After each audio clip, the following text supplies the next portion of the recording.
होती तो और भी ऑप्शन थे हमारे पास, पर ये जो वर्दी मैंने पहनी है ना, इसे कोई आम इंसान खरीद नहीं सकता है। इसे कमाना पड़ता है, इसकी कीमत चुकानी पड़ती है। पहले घर का खाना हमें अच्छा नहीं लगता था। माँ परेशान रहती थी कि क्या बनाऊं इसके लिए।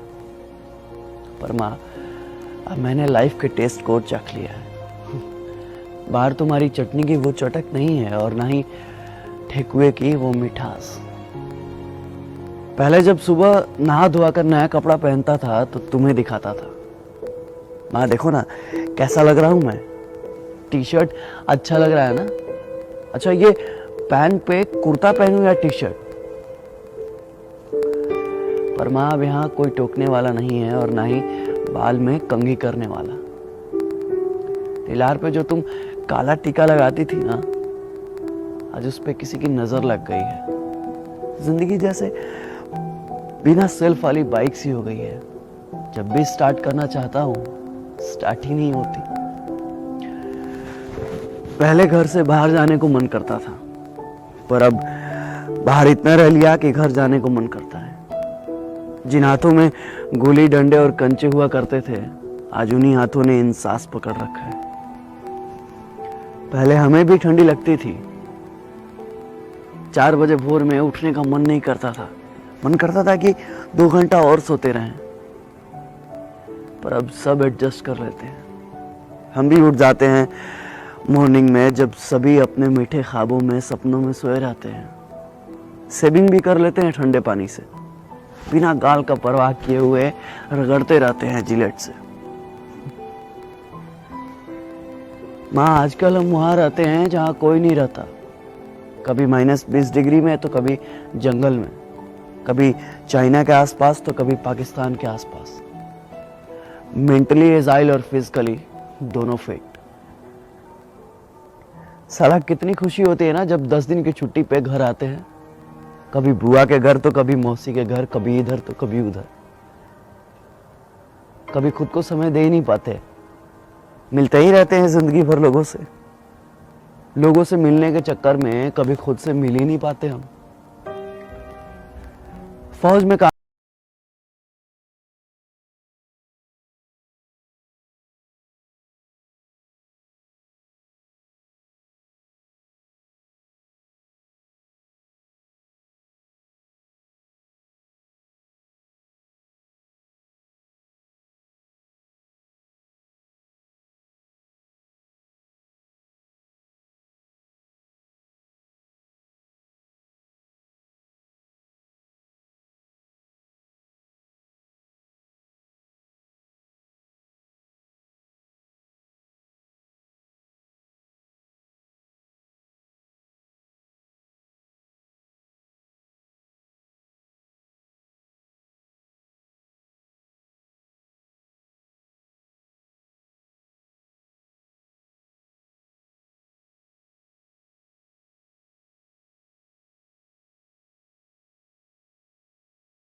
पहुंचे हुए होता नहीं है कि जनता सवाल पूछना शुरू कर देती है।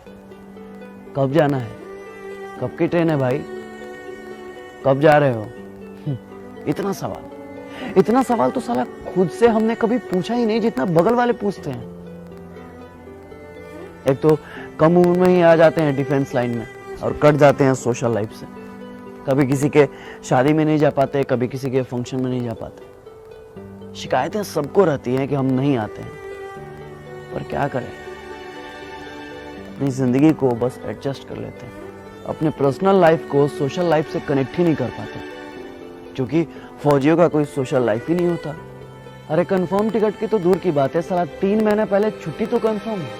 और हाँ, ये सब हम कुछ बोल भी नहीं सकते, क्योंकि फौजियों के लिए छुट्टी एक प्रिविलेज है, मौलिक अधिकार नहीं। जितना हमने संविधान को समझा है ना, उतना संविधान ने हमें समझा ही नहीं।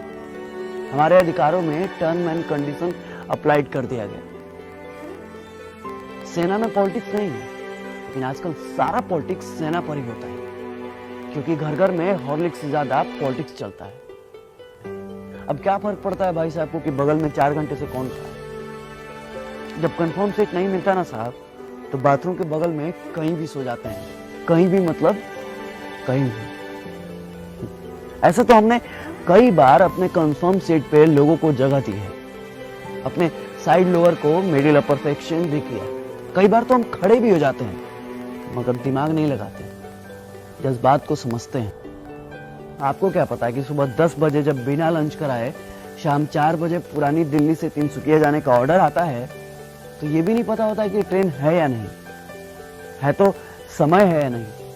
बस हाथ में वारंट का एक हर्रा पन्ना होता है जिसमें फ्रॉम और टू लिखा होता है। ये नहीं लिखा होता है कि किस ट्रेन से जाना है और ये रहा आपका कंफर्म सीट नंबर। बस चल देते हैं जय हिंद बोल के।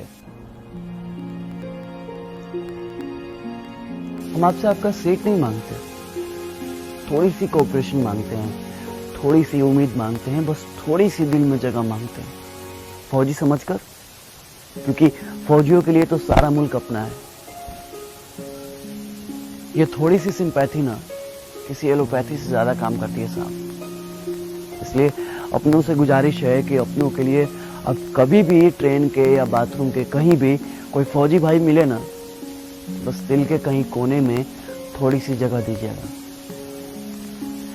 जय हिंद, जय भारत।